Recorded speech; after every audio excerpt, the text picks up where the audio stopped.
Good day, C3 parents. I'm your coach Karien Pitout, and welcome to a new series. Parenting Coach reacts to children's movies.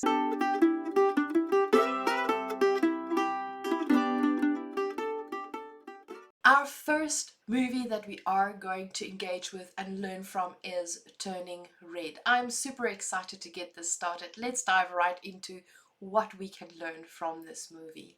The least you can do in return is every single thing they ask. Of course, some people are like, be careful. Honoring your parents sounds great, but if you take it too far, well, you might forget to honor yourself. In the beginning of this movie, we have already introduction of the dynamics of the parenting and child power dynamics. It is an important component of any parent-child relationship and it will always exist. It is there. In the movie, the balance is that the family ethics, the parents, their needs takes priority over the child's needs.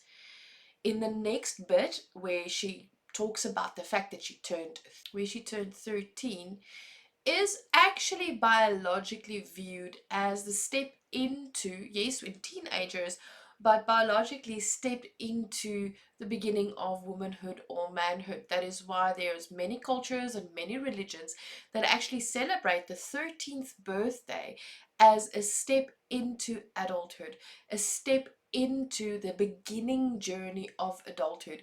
And if you go and look at the body's development and the brain development, that is exactly what is going on. It's that final push, that final preparation for adulthood, where that balance of honoring parents and honoring each other, that reciprocal honoring of both parent and child for each other, actually starts really getting into play. There is a holding on to power dynamic and a seeking of power or independence dynamic that comes into the game, and you will also see the familial trauma or expectations being placed on every single family member as it goes through the almost through the totem pole of family units.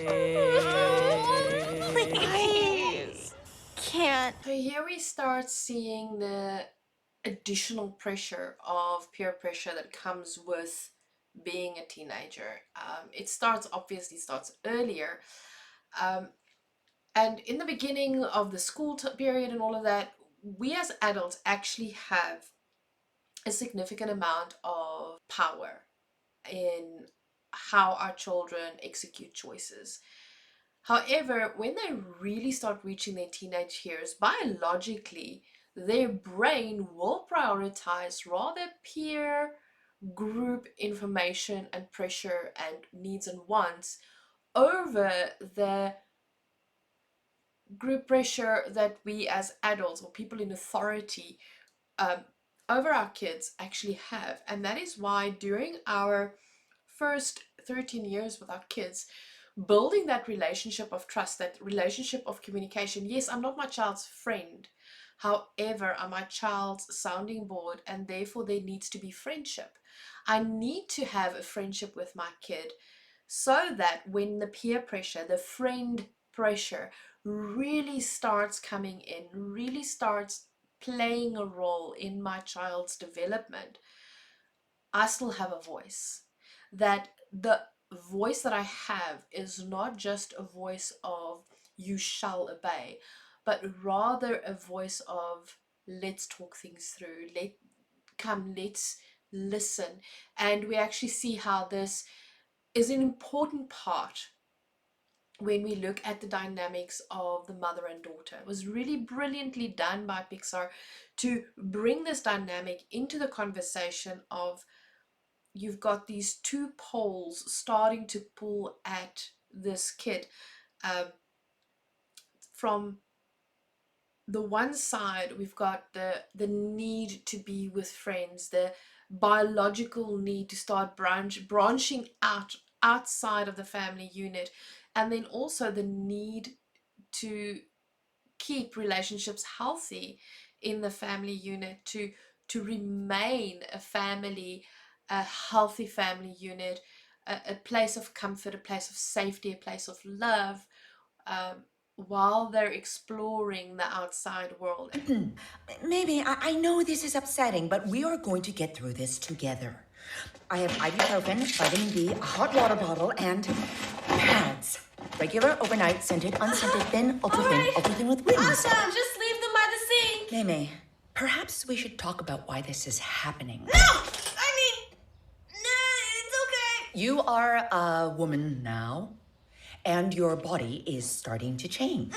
It's nothing to be embarrassed about. Mom, please. You are now a beautiful, strong flower No. who must protect your delicate petals and clean them regularly. This is so exciting that Pixar actually did bring the conversation about periods into a movie, and it wasn't done with an ick factor, it wasn't done in a derogatory way, it was done with empathy, with openness. The only criticism that I would have regarding this is that age 13 is way too late to actually have this conversation with your child. We are not helping our children by protecting them, and both boys and girls need to know about the monthly flow or a period of a girl from a very young age. It is a bodily function, it's biological, and to prevent a freak out, to prevent a situation where the child thinks that there's something wrong with them when their period starts, it is important to have this conversation early on. It is also ideal that if you do have a daughter and you have a son, to actually start stocking up on pads and things like that from the age of 10 onwards. Why do we need to do that when we have sons as well? Not because they're going to have periods, but they are probably going to have girls comes to visit that might, due to the fact of their age, the irregularity, will probably need sanitary products when they're visiting you. And it is so important to have that in your home access so that they can say, oh, well, you know what? There it is, and it's available, and it's inside in the bathroom. It is something that your kids see every day. And anyway, yes, be ready that at a certain age, they will start like they'll experiment with it and they'll play a bit with it to get to know it, and it's fine, it's good. Experiment with it, let them see how it works, let them see the absorbency and all of that, whether it's boy or girls, and then have it available for your female guests as well, because it just makes it easier, and it creates a space where the girl doesn't have to worry that, oh no, it started and now I don't know what to do. You can even at the when they are age 10 or 11, when the girl comes over for a play date, just say, in the bathroom there's everything you need, should you need anything you don't need to ask permission, and that's it. Or you can just put up a note on the wall, so you don't even have to have that conversation. um, but it is important to cater because it's biologically part of life, and whether you have a boy or a girl, you will have both sexes over at your home at some other time period, and there may be a need, instead of them having to ask, listen here, ma'am, do you have some? So it is an important conversation to be had before the age of 13, before they start with their periods, before everything starts, because there is kids that start at the age of 10. There's some kids that starts earlier with their periods, and the sooner we have this conversation and take the ick out of the conversation, the discomfort out of the conversation, the more open and affirming we are regarding periods, the easier this transition is for all involved. And that is important. But it's so exciting just to see the openness that Pixar has regarding periods, and how the mom, like ibuprofen and the vitamin B and the warm water bottle, because having a period isn't always smooth sailing. Some women are really being almost incapacitated by the pain or by their monthly flows, where some, they're fairly, some breeze through it, and that's also okay. There is a spectrum of how a period affects different kinds of women. And it's so awesome that Turning Red, Pixar really did this. And the mom was prepared. She had a whole box. She was ready. She was waiting for this day. Yes, she panicked a bit, like, oh no, it happened. Oh dear. Because in her head, if we look at her previous actions, in her head, her daughter is still a baby. And she still wants to exert that kind of control in her thinking, in her doing, in how she lives her life. And therefore, it was such a big shock to her system that, oh no, the day is here. So it is also, as prepared as she was also emotionally not truly prepared. And very few parents are truly emotionally prepared for the steps that our kids make as they grow older and become more independent and start experiencing certain things differently than what we've experienced. And part of raising a child is learning the art of letting go. Maybe we should trust her. It's them I don't trust. Look at those glittery delinquents with their gyrations. Why on... Another thing that always comes in into these conversations is that when we talk about our kids, and it's your friends I don't trust. Oh, I trust you, but it's your friends I don't trust. That's why you can't do that. Our kids interpret that still as you do not trust me. Because if you trusted me, you would have believed that I would be able to handle this, or I would have been able to get out of it. I would have been able to make the right choices in that situation if you actually trusted me. But now you are placing my freedom and my value as a person once again contingent on other people. So when am I, oh, knock the when am I as a person going to be unconditionally there and accepted and trusted and handled as an individual, as a person? We need to see this concert. Why doesn't my mom get that? I never asked for anything. My whole life I've been her perfect little maid. Temple duties, grades, Violin! Tap dancing. Yeah, we've been so good. If they don't trust us anyway, then what's the point? Wow. And exactly there, that is typical teenager reasoning and a little bit of adult reasoning, that if our kids feel that we do not trust them, what payout is there for them to stick with their boundaries and stay within the rules? Hey, what if you didn't do the ritual? What if you kept the panda? What? Look at you. You're not the same feather dustin', straight A, goody goody. We never saw, like, ever. Yeah, you're such a rebel now. Guys, I can't be like this forever. My whole family would freak. Especially my mom. All her hopes and dreams are pinned on me. I know, but you've really changed, and I'm proud of you. Just don't get rid of all of it. Once again, that whole idea of I'm not living for myself, I'm living for my parents, I'm living to please my parents, that conditionality of her existence. Yes, she can't be, ideally speaking, they shouldn't, our kids needs to grow out of the rebel phase. They need to grow. And part of maturing is knowing that I can't always be like this, but also there's certain things that I can keep. There's valuable things about me that I need to keep. And figuring out what am I letting go, what am I keeping, is the journey of the teenager. And if you live for someone else, for your parents, for their approval, for their hopes and dreams, finding that balance becomes far more complicated and far more difficult. And it really strips away at you of your authentic self, of who you really are, and it creates that trauma cycle. And it was so special that a friend actually said, you know what, but you can't lose all of it. You need to keep some of it. People have all kinds of sides to them, May. And some sides are messy. The point isn't to push the bad stuff away, it's to make room for it. Live with it. May, erase it if you want, but this side of you made me laugh. This is such a precious moment. We all need that someone that reminds us that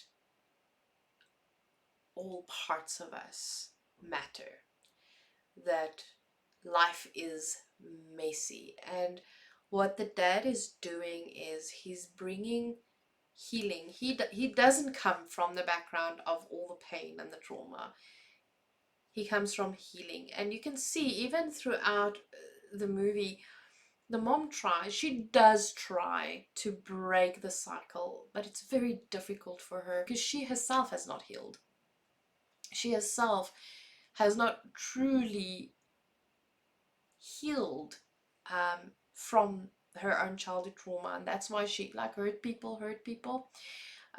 She's inflicting the same pain, and here the dad is doing what a parent should do. After reflection, after looking at everything that happened, knowing everything that happened, sitting down with their kid and acknowledging that it is messy, but there's good even in the messy, and there is something to keep. And he didn't just look at the surface, he didn't just look at trying to control the situation. And we often as parents get into that mode with our kids that we're so focused on the end goal that we miss the beats in between. And this dad, because he's not part of the ritual, he's not someone that actually had to deal with this, he's kind of on the sidelines. And throughout this story, you see how he lets his wife take the lead because she's the one in the know. She knows how things happens, and she's been there, she's done that. But on the sidelines, he's not turning a blind eye. He is watching. He sees what's happening, and he catches those beats in between. And that is one of the beauties, if you're fortunate to have a parenting relationship with someone where you're in a partnership, where you parent together, that while the one is so super focused on the outcome, to be the other one that catches the beats. How could she? How could she do this to her own mother? It all boils down to this. As a parent, if our children decide to choose something that we would not have chosen for them, where they go against our guidance, we tend to make it about ourselves. And this is exactly what happens. And that is when we get angry and we release our anger, and we become irrational in our behavior because we are acting from a place of personal hurt. Because how dare they do that to me? And the moment we parent from there, I can guarantee you're going to mess up. Our children are not making choices to lose love from us. They are not making choices to scorn us. They don't wake up in the morning and think, how can I upset mommy and daddy today? What they're doing is they're making choices to become more of who they truly are within everything they've learned in life. Does that mean that they're going to make mistakes? Absolutely. That it also means that they've got a responsibility for themselves, that they're taking ownership for themselves. And we cannot make our children's choices about us. She chose to stay the red panda. She chose to keep it. She chose to stay connected and authentically be the panda, or have that authentic relationship with her emotions. And due to the bad history the mom had with her own emotions and her sense of she needs to control everything, she explodes and she like loses control, and she starts parenting from out of her own hurt and her own anger. And if you go and look, when we watch the movie and we go and look at all the different pandas and they're all different emotions, they're all different parts that needs space to breathe, and they all play a significant and important role in becoming authentically who you are. This isn't you! This is me!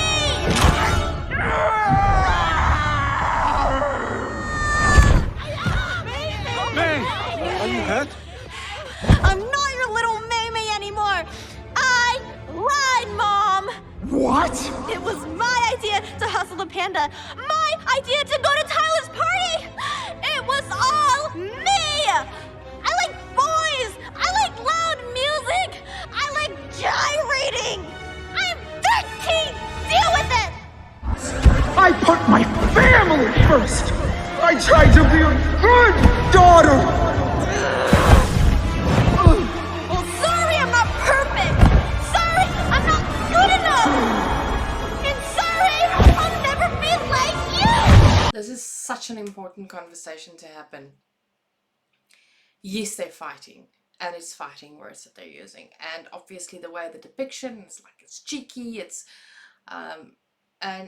but there's a little hint of reality in this, where the mom once again repeats her expectations of perfection, of the honor, of putting your family first, and as if you do not matter, and her daughter taking control of her own life and saying, but the only thing that I wanted to do was go to the concert. It doesn't mean that the choices she made after she got the no was the right choices. But the root of that comment lies in, you did not listen to me, you did not acknowledge me. And it goes deeper, because she starts with almost the mundane of, all I wanted to do was go to the concert. And then she starts delving into it, saying, but I'm not perfect, I'm not you, I'm a fallible person, basically.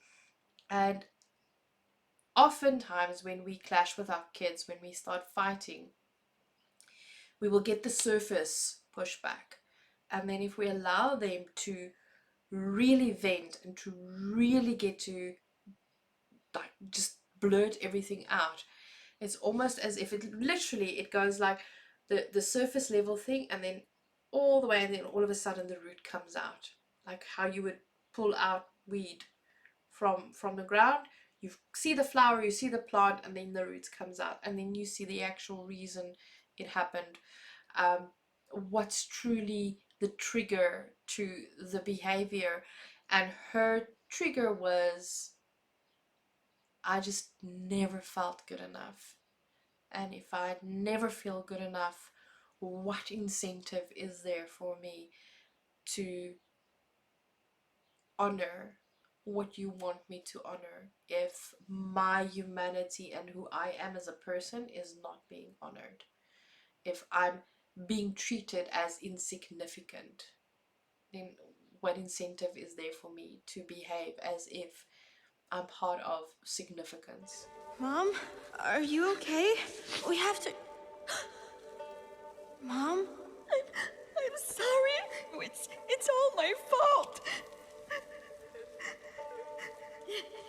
What happened? I hurt her. Who? My mom. I got so angry and I lost control. I'm just so sick of being perfect. I'm never gonna be good enough for her. Or anyone.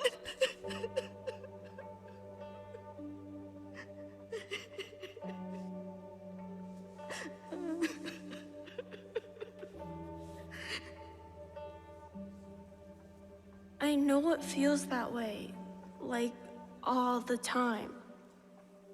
But it isn't true. I am so glad they put this piece in depicting the child, healing the child. We need to look at raising kids as part and parcel of our own healing journey. That sometimes us wanting to break the cycle and growing, if we break the cycle and we grow with our kids, healing is part and parcel of it. The confrontation of our own brokenness, that is what's so important to meet our kids where they're at. Because if we meet our kids where they're at, it makes us more vulnerable, but it also helps us heal. It helps us get to a point where we can say, this idea that I had as a child about myself is not true, and I can start accepting myself for who I am. That's it? May's keeping the panda? It's her life. That is so beautiful. Like, she's keeping the panda. It's her life. That to me is the anchor of everything in this movie. Bye, Mom! Bye, Dad! Hold on. You're not going out like that, are you? My panda, my choice, Mom. I'll be back before dinner, okay? Fine. Oh, you're welcome to join us. For Mr. Lee's cooking, Don't load up on junk. Thanks for covering for me, Dad. Have fun. and I'll be fun. Oh, Man, I can bleach my hair too. And yeah, sometimes I miss how things were, but nothing stays the same forever. OMG, I'm so We've all got an inner beast. We've all got a messy, loud, weird part of ourselves hidden away. And a lot of us never let it out. But I did. How about you? What a movie, what a message. There's so much of this movie to unpack, and there is a longer version of this video on our Patreon server. So join the Patreon, join our Patreon for that. It's a crazy ride growing as a parent and learning to accept the authentic nature of ourselves and of our kids, and accepting that life is messy. And yes, it is okay that some choose not to let their messy side show. It may be very difficult for them because they've never learned how to live with it, or to learn to live with the messiness of life and trying to keep everything perfect. And it is such a great message for kids and for families and for us as parents to understand that it is okay that life is messy, and it is okay to be messy. And the best way, or one of the healthier ways to deal with the messiness of life, is not to cut it out, but to embrace it and to learn to live with it and to learn how to manage it and to have fun with it. Messiness is always, most of the time, leads to fun. It leads to memories and experiences, and some experiences not so nice, but majority of the time it signifies growth as a person, and it also brings healing. And I think that in the end of the day is part of our message journey with this movie of Turning Red, is exactly that learning and growing in this whole thing. I hope you guys had a great time. Please let me know what movies you would like me to watch and unpack in the future.